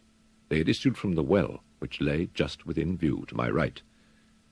Even then, while I gazed, they came up in troops, hurriedly, with ravenous eyes, allured by the scent of the meat. From this it required much effort and attention to scare them away. It might have been half an hour, perhaps even an hour, for I could take but imperfect note of time, before I again cast my eyes upward. What I then saw confounded and amazed me. The sweep of the pendulum had increased in extent by nearly a yard. As a natural consequence, its velocity was also much greater, but what mainly disturbed me was the idea that it had perceptibly descended. I now observed, with what horror it is needless to say, that its nether extremity was formed of a crescent of glittering steel, about a foot in length, from horn to horn, the horns upward, and the under edge evidently as keen as that of a razor. like a razor also. It seemed massive and heavy, tapering from the end into a solid and broad structure above. It was appended to a weighty rod of brass, and the whole hissed as it swung through the air. I could no longer doubt the doom prepared for me by monkish ingenuity in torture. My cognizance of the pit had become known to the inquisitorial agents, the pit whose horrors had been destined for so bold a recusant as myself, the pit typical of hell and regarded by rumour as the ultima thule of all their punishments. The plunge into this pit I had avoided by the merest of accidents, and I knew that surprise or entrapment into torment formed an important portion of all the grotesquerie of these dungeon deaths. Having failed to fall, it was no part of the demon plan to hurl me into the abyss, and thus a different and a milder destruction awaited me. Milder! I half smiled in my agony as I thought of such application of such a term. What boots it to tell of the long, long hours of horror more than mortal, during which I counted the rushing oscillations of the steel, inch by inch, line by line, with a descent only appreciable at intervals that seemed ages. Down and still down it came. Days passed. It might have been that many days passed, ere it swept so closely over me as to fan me with its acrid breath. The odour of the sharp steel forced itself into my nostrils. I prayed, I wearied heaven with my prayer for its more speedy descent. I grew frantically mad, and struggled to force myself upward against the sweep of the fearful scimitar, and then I fell suddenly calm, and lay smiling at the glittering death, as a child at some rare bauble. There was another interval of utter insensibility. It was brief, for upon again lapsing into life, there had been no perceptible descent in the pendulum. But it might have been long, for I knew there were demons who took note of my swoon, and who could have arrested the vibration at pleasure. Upon my recovery, too, I felt very, inexpressibly sick and weak, as if through long inanition. Even amid the agonies of that period, the human nature craved food. With painful effort I outstretched my left arm as far as my bonds permitted, and took possession of the small remnant which had been spared me by the rats. As I put a portion of it within my lips, there rushed to my mind a half-formed thought of joy, of hope. Yet what business had I with hope? It was, as I say, a half-formed thought. Man has many such, which are never completed. In vain I struggled to perfect, to regain it. Long suffering had nearly annihilated all my ordinary powers of mind. I was an imbecile, an idiot. The vibration of the pendulum was at right angles to my length. I saw that the crescent was designed to cross the region of the heart. It would fray the serge of my robe. It would return and repeat its operations again and again. Notwithstanding its terrifically wide sweep, some 30 feet or more, and the hissing vigor of its descent, sufficient to sunder these very walls of iron, still the fraying of my robe would be all that for several minutes it would accomplish. And at this thought I paused. I dared not go further than this reflection. I dwelt upon it with a pertinacity of attention, as if, in so swelling, I could arrest here the descent of the steel. I forced myself to ponder upon the sound of the crescent as it should pass across the garment, upon the peculiar, thrilling sensation which the friction of cloth produces on the nerves. I pondered over all this frivolity until my teeth were on edge. Down, steadily down, it crept. I took a frenzied pleasure in contrasting its downward with its lateral velocity, to the right, to the left, far and wide, with the shriek of a damned spirit, to my heart, with the stealthy pace of the tiger. I alternately laughed and howled as the one or the other idea grew predominant. Down, certainly relentlessly down. It vibrated within 3 inches of my bosom. I struggled violently, furiously, to free my left arm. This was free only from the elbow to the hand. I could reach the latter from the platter beside me to my mouth with great effort, but no farther.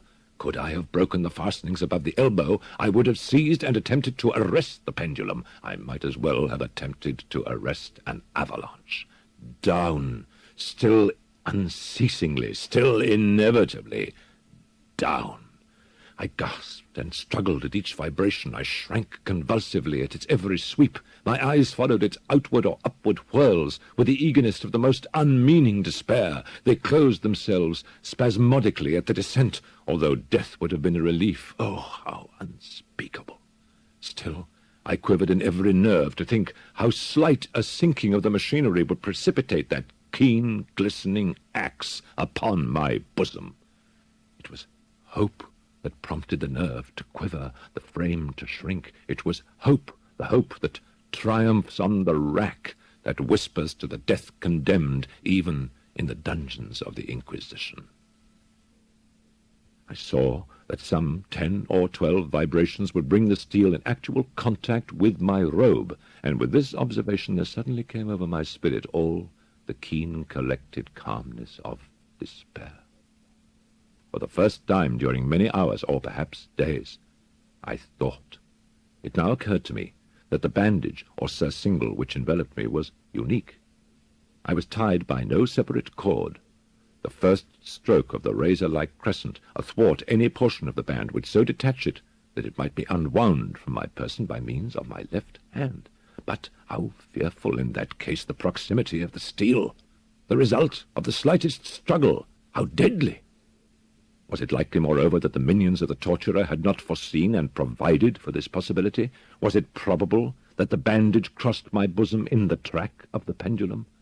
Dreading to find my faint and, as it seemed, my last hope frustrated, I so far elevated my head as to obtain a distinct view of my breast.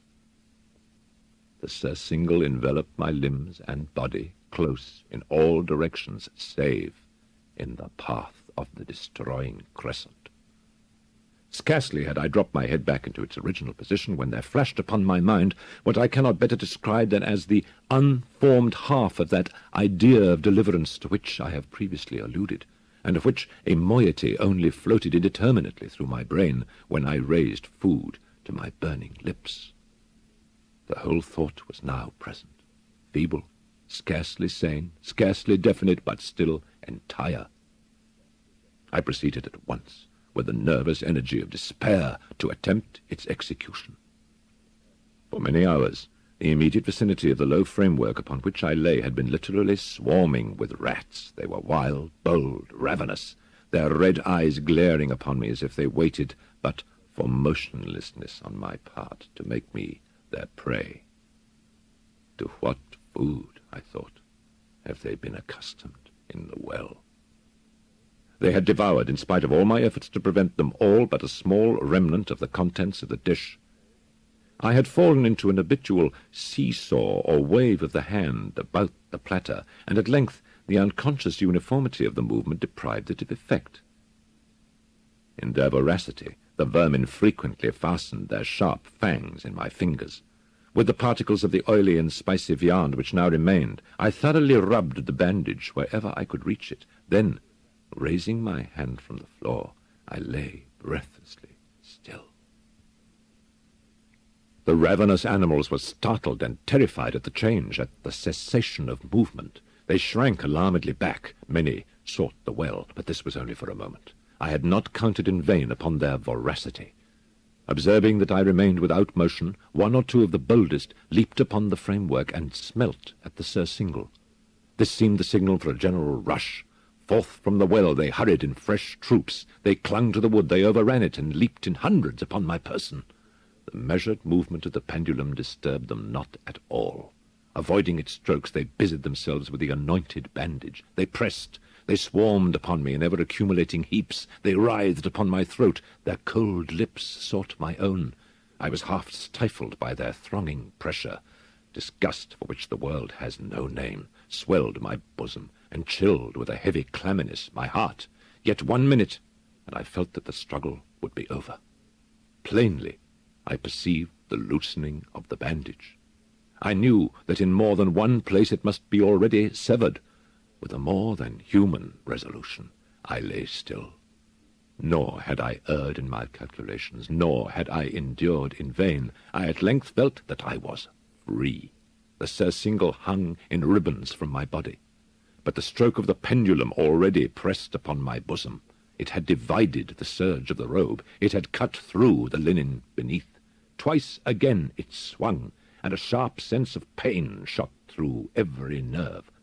But the moment of escape had arrived. At a wave of my hand, my deliverers hurried tumultuously away, with a steady movement, cautious, sidelong, shrinking, and slow.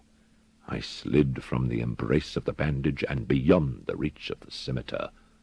For the moment, at least, I was free. Free, and in the grasp of the Inquisition. I had scarcely stepped from my wooden bed of horror upon the stone floor of the prison when the motion of the hellish machine ceased, and I beheld it drawn up by some invisible force through the ceiling. This was a lesson which I took desperately to heart. My every motion was undoubtedly watched. Free. I had but escaped death in one form of agony, to be delivered unto worse than death in some other. With that thought I rolled my eyes nervously around on the barriers of iron that hemmed me in. Something unusual, some change which at first I couldn't appreciate distinctly, had taken place in the apartment. For many minutes of a dreamy and trembling abstraction, I busied myself in vain, unconnected conjecture. The mystery of the alteration in the chamber broke at once upon my understanding. I have observed that although the outlines of the figures upon the walls were sufficiently distinct, yet the colours seemed blurred and indefinite.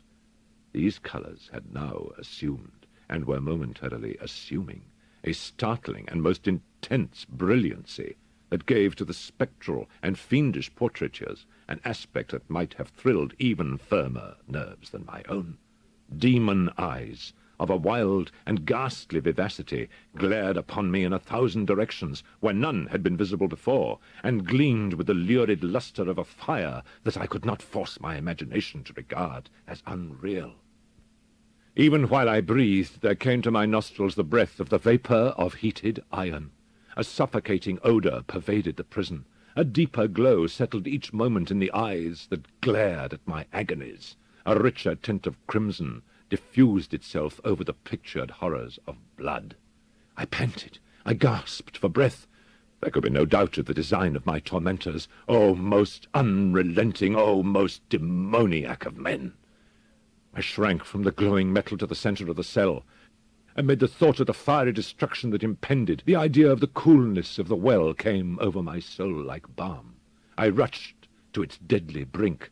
I threw my straining vision below. The glare from the enkindled roof illumined its inmost recesses. Yet for a wild moment did my spirit refuse to comprehend the meaning of what I saw. At length it wrestled its way into my soul. It burned itself in upon my shuddering reason. Oh, horror! Oh, any horror but this! With a shriek, I rushed from the margin and buried my face in my hands, weeping bitterly. The heat rapidly increased, and once again I looked up, shuddering as with a fit of the ague. There had been a second change in the cell, and now the change was obviously in the form. The inquisitorial vengeance had been hurried by my twofold escape, and there was to be no more dallying with the king of terrors. The fearful difference quickly increased with a low rumbling or moaning sound. In an instant the apartment had shifted its form into that of a lozenge, but the alteration stopped not here. I neither hoped nor desired it to stop. I could have clasped the red walls to my bosom as a garment of eternal peace. Death, I said, any death but that of the pit. Fool! Might I not have known that into the pit was the object of the burning iron to urge me? Could I resist its glow? Or, if even that, could I withstand its pressure? And now flatter and flatter grew the lozenge, with a rapidity that left me no time for contemplation. I shrank back, but the closing walls pressed me resistlessly onward. At length, for my seared and writhing body, there was no longer an inch of foothold upon the firm floor of the prison. I struggled no more. But the agony of my soul found vent in one loud, long, and final scream of despair. I felt that I tottered upon the brink. I averted my eyes. There was a discordant hum of human voices. There was a loud blast, as of many trumpets. There was a harsh grating, as of 1,000 thunders. The fiery walls rushed back. An outstretched arm caught my own as I fell, fainting, into the abyss. It was that of General Lassalle. The French army had entered Toledo. The Inquisition was in the hands of its enemies. The Cask of Amontillado.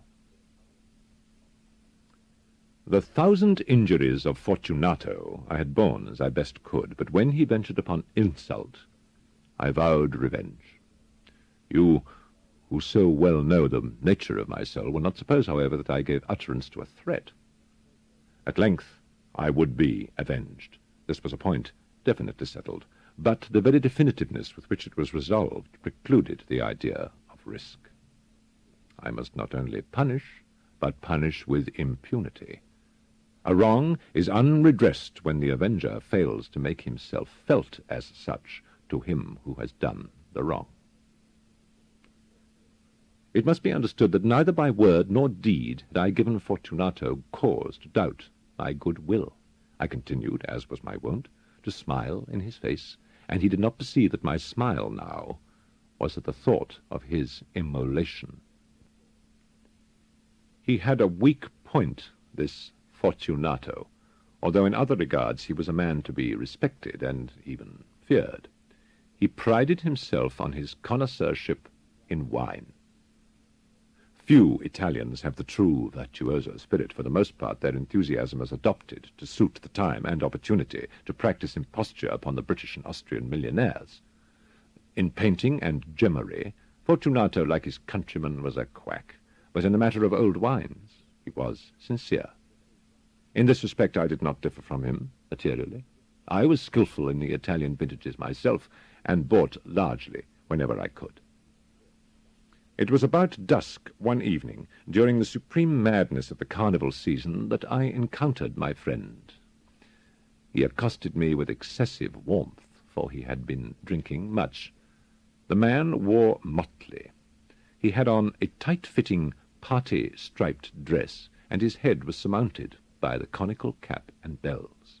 I was so pleased to see him that I thought I should never have done wringing his hand. I said to him, "My dear Fortunato, you are luckily met. How remarkably well you are looking today.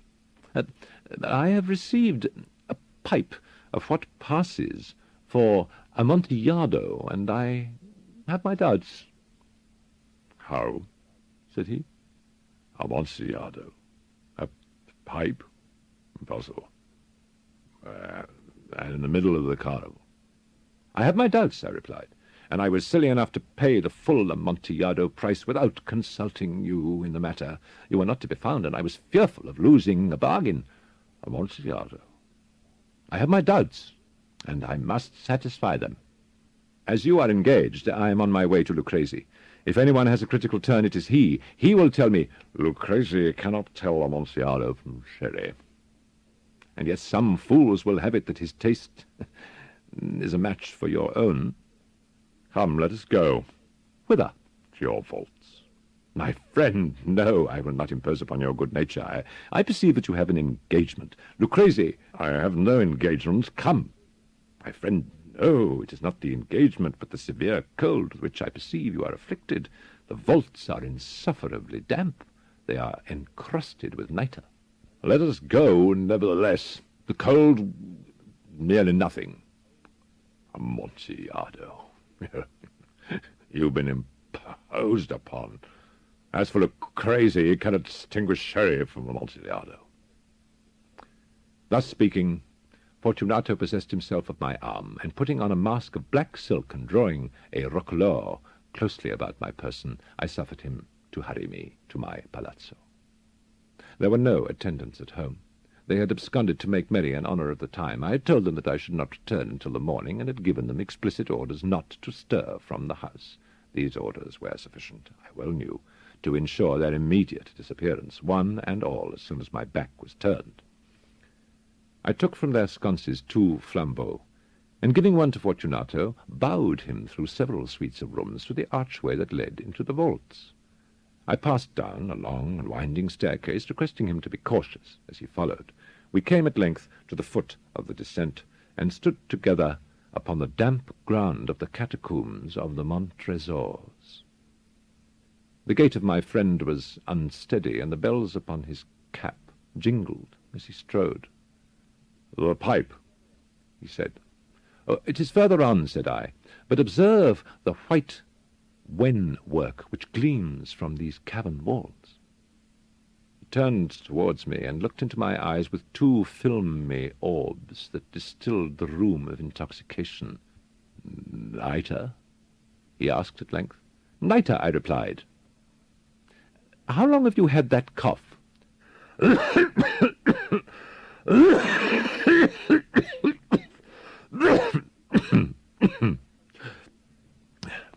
My poor friend found it impossible to reply for many minutes.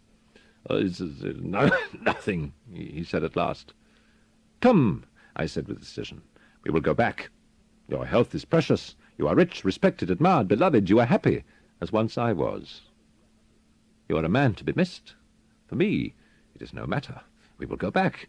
You will be ill, and I cannot be responsible. Besides, there is Lucrezi." "Enough," he said. "The cough is a mere nothing. It will not kill me. I shall not die of a cough." "True, true," I replied.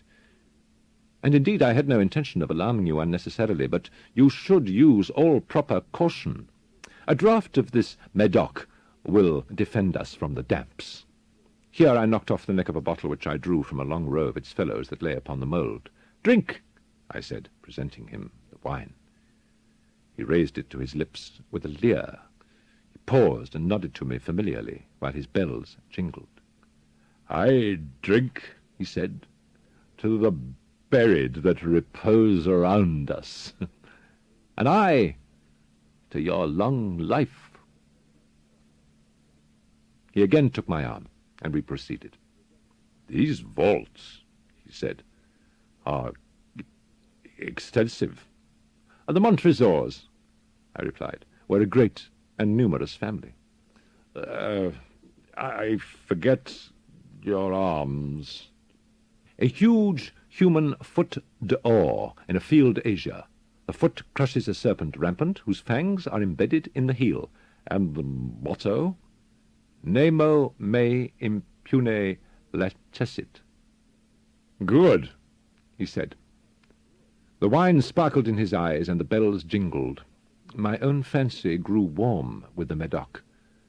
We had passed through long walls of piled skeletons, with casks and puncheons intermingling, into the inmost recesses of catacombs.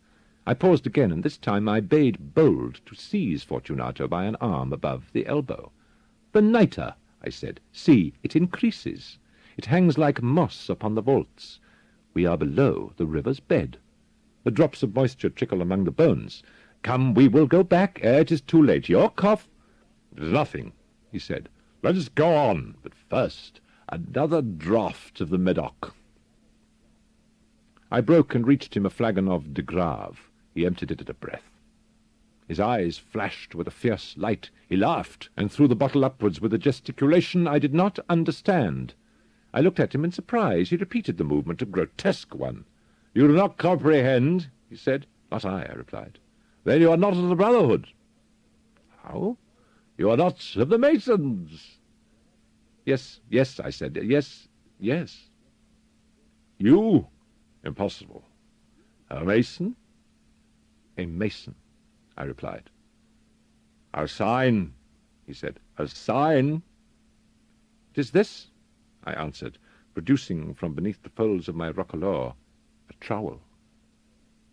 "You jest," he exclaimed, recoiling a few paces. "But let us proceed to the Amontillado." "Be it so," I said, replacing the tool beneath the cloak and again offering my arm. He leaned upon it heavily. We continued our route in search of the Amontillado. We passed through a range of low arches, descended, passed on, and descending again, arrived at a deep crypt in which the foulness of the air caused our flambeaux rather to glow and flame. At the most remote end of the crypt there appeared another, less spacious. Its walls had been lined with human remains, piled to the vault overhead in the fashion of the great catacombs of Paris. 3 sides of this interior crypt were still ornamented in this manner. From the 4th side the bones had been thrown down, and lay promiscuously upon the earth, forming at one point a mound of some size. Within the wall, thus exposed by the displacing of the bones, we perceived a still interior crypt, or recess, in depth about 4 feet, in width 3, in height 6 or 7. It seemed to have been constructed for no especial use within itself, but formed merely the interval between 2 of the colossal supports of the roofs of the catacombs, and was backed by one of their circumscribing walls of solid granite. It was in vain that Fortunato, uplifting his torch, endeavoured to pry into the depths of the recess. Its termination, the feeble light, did not enable us to see. "Proceed," I said. "Herein is the Amontillado. As for Lucrezi—" "He is an ignoramus," interrupted my friend, as he stepped unsteadily forward, while I followed immediately at his heels. In an instant he had reached the extremity of the niche, and finding his progress arrested by the rock, stood stupidly bewildered. A moment more, and I had fettered him to the granite. In its surface were 2 iron staples, distant from each other about 2 feet horizontally. From one of these depended a short chain, from the other a padlock. Throwing the links about his waist, it was but the work of a few seconds to secure it. He was too much astounded to resist. Withdrawing the key, I stepped back from the recess. "Pass your hand," I said, "over the wall. You cannot help feeling the nitre. Indeed, it is very damp. Once more let me implore you to return." "No? Then I must positively leave you. But I must first render you all the little attentions in my power." "The Amontillado!" ejaculated my friend, not yet recovered from his astonishment. "True," I replied, "the Amontillado." As I said these words, I busied myself among the pile of bones of which I had before spoken. Throwing them aside, I soon uncovered a quantity of building stone and mortar. With these materials, and with the aid of my trowel, I began vigorously to wall up the entrance of the niche. I had scarcely laid the first tier of the masonry when I discovered that the intoxication of Fortunato had in a great measure worn off. The earliest indication I had of this was a low, moaning cry from the depths of the recess. It was not the cry of a drunken man. There was a long and obstinate silence. I laid the 2nd tier, and the 3rd, and the 4th, and then I heard the furious vibrations of the chain. The noise lasted for several minutes, during which, that I might hearken to it with the more satisfaction, I ceased my labours and sat down upon the bones. When at last the clanking subsided, I resumed the trowel and finished without interruption the 5th, a level with my breast. I again paused, and holding the flambeau over the mason work, threw a few feeble rays upon the figure within. A succession of loud and shrill screams, bursting suddenly from the throat of the chained form, seemed to thrust me violently back. For a brief moment I hesitated. I trembled. Unsheathing my rapier, I began to grope with it about the recess, but the thought of an instant reassured me. I placed my hand upon the solid fabric of the catacombs and felt satisfied. I reapproached the wall. I replied to the yells of him who clamoured. I re-echoed, I aided, I surpassed them in volume and in strength. I did this, and the clamourer grew still. It was now midnight, and my task was drawing to a close. I had completed the 8th, the 9th, and the 10th tier. I had finished a portion of the last and the 11th. There remained but a single stone to be fitted and plastered in. I struggled with its weight. I placed it partially in its destined position. But now there came from out the niche a low laugh that erected the hairs upon my head. It was succeeded by a sad voice, which I had difficulty in recognizing as that of the noble Fortunato.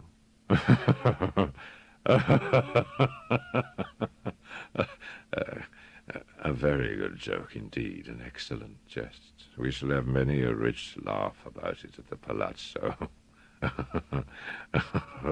Over our wine. Amontillado, I said. Yes. Amontillado. But is it not getting late? Will they not be awaiting us at the palazzo, the Lady Fortunato and the rest? Let us be gone. Yes, I said. Let us be gone. For the love of God, Montresor. Yes, I said. For the love of God. But to these words I hearkened in vain for a reply. I grew impatient. I called aloud, Fortunato! No answer. I called again, Fortunato! No answer still. I thrust a torch through the remaining aperture and let it fall within. There came forth in return only a jingling of the bells. My heart grew sick. It was the dampness of the catacombs that made it so. I hastened to make an end of my labor. I forced the last stone into its position. I plastered it up.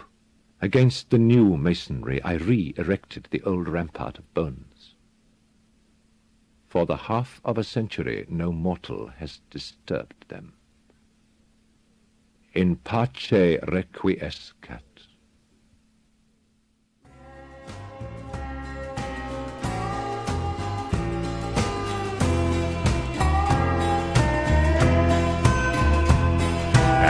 Cowpoke went riding out one dark and windy day. Upon a ridge he rested as he went along his way, when all at once a mighty herd of red-eyed cows he saw, a-plowing through the rugged skies and up the cloudy draw. Yippee-yi-yi, yippee-yi-oh, the ghost bird in the sky. The brands were still on fire and their hooves was made of steel. Their horns was black and shiny, and their hot breath he could feel. A bolt of fear went through him as they thundered through the sky, for he saw the riders coming on, and he heard their mournful cry. Yippee-yi-yi, yippee-yi-oh.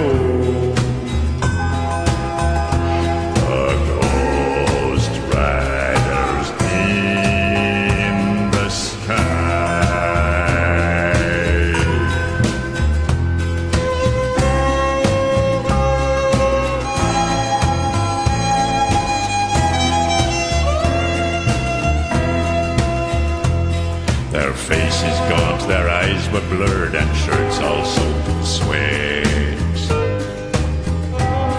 They're riding hard to catch that herd, but they ain't caught them yet. 'Cause they've got to ride forever on that range up in the sky, on horses snorting fire. As they ride on, hear their cry. Yippee-yi-yi, yippee-yi-yi.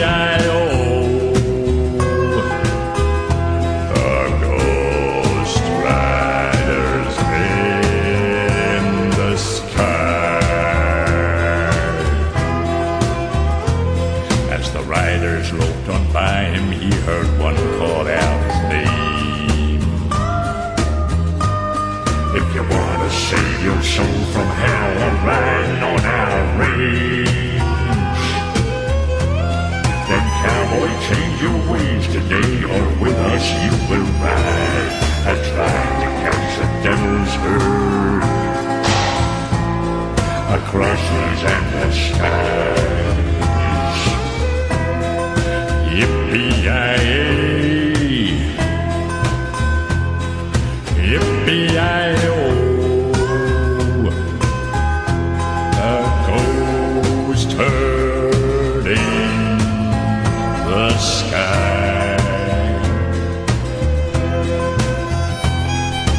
Ghost riders in the sky.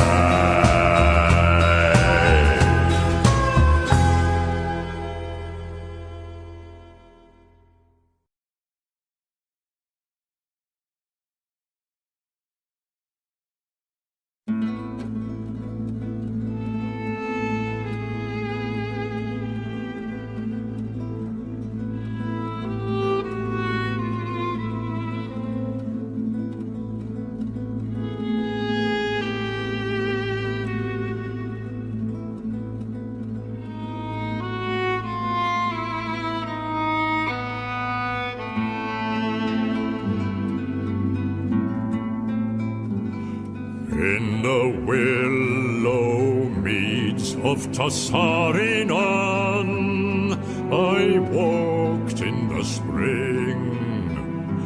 Ah, the sight and the smell of the spring in Tassarion. And I said that was good. I wandered in summer in the elm woods of Ossidiand. Ah, the light and the music in the summer by the 7 rivers of Ossir. And I thought that was best. To the beaches of Neldoreth I came in the autumn. Ah, the gold and the red and the sighing of leaves in the autumn in Tauern and Eldor. It was more than my desire. To the pine trees upon the highland of Dorthonion I climbed in the winter. Ah, the wind and the whiteness and the black branches of winter upon Orod Nathon.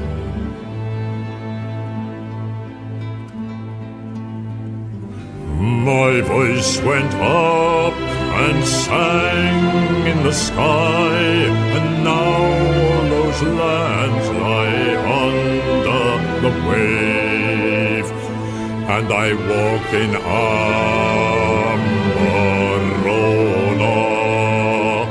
in Taure Morna, in Aldalone.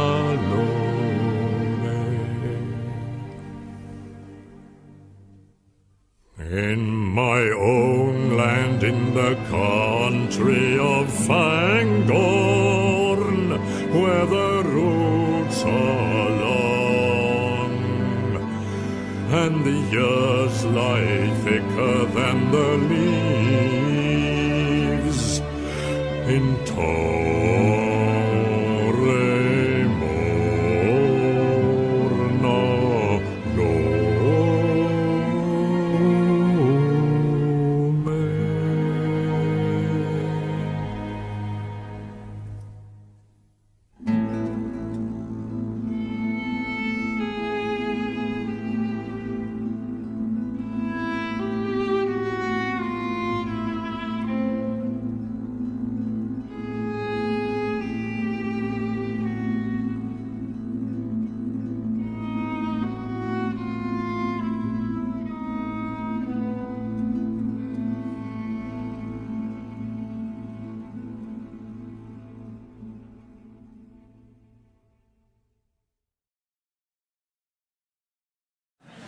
The girl in the back.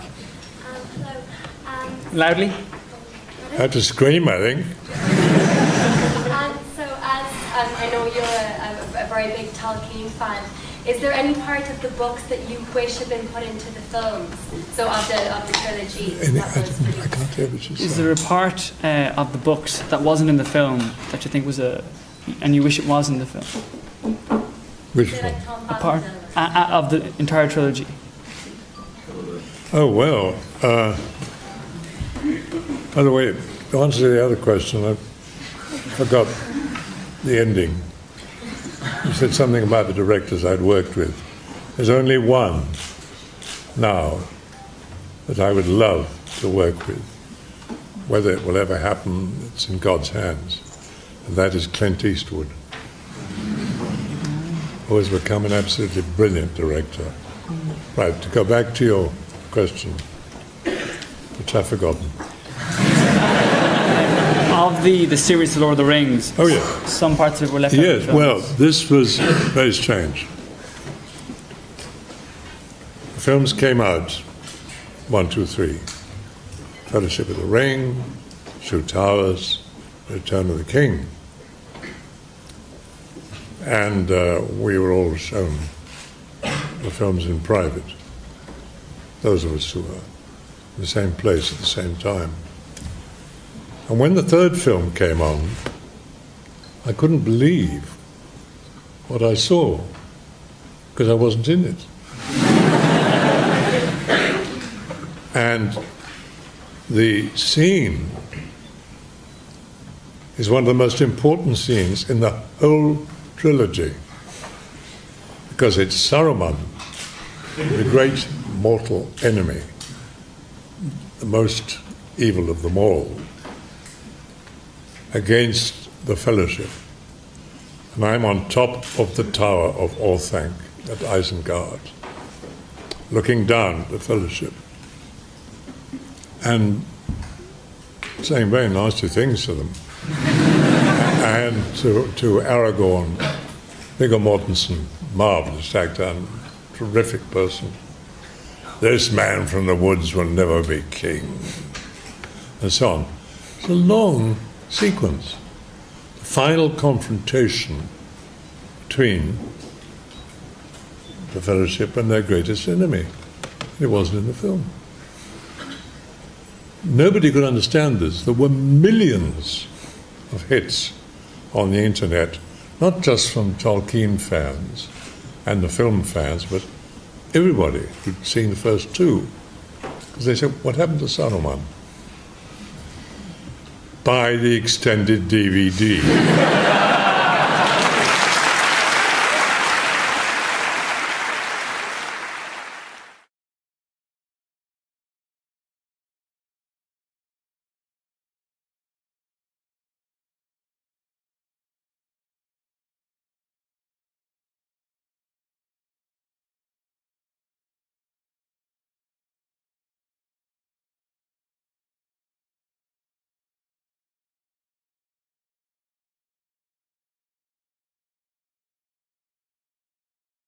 Alone by Edgar Allan Poe. From childhood's hour I have not been as others were. I have not seen as others saw. I could not bring my passions from a common spring. From the same source I have not taken my sorrow. I could not awaken my heart to joy at the same tone. And all I loved alone.